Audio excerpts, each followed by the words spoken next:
I'm standing in the Hyosung factory in Busan, Korea. Behind me are one of the transformers that's going to go into PEC, Project Energy Connect, which is the transmission line that's running from New South Wales to South Australia.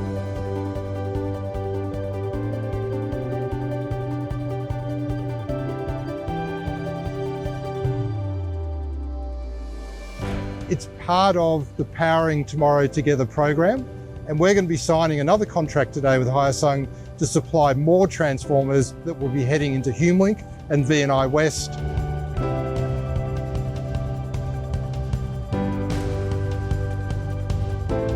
Which is all part of building those energy superhighways that we need to get renewable energy cheaper, cleaner for the future of the Australian power system.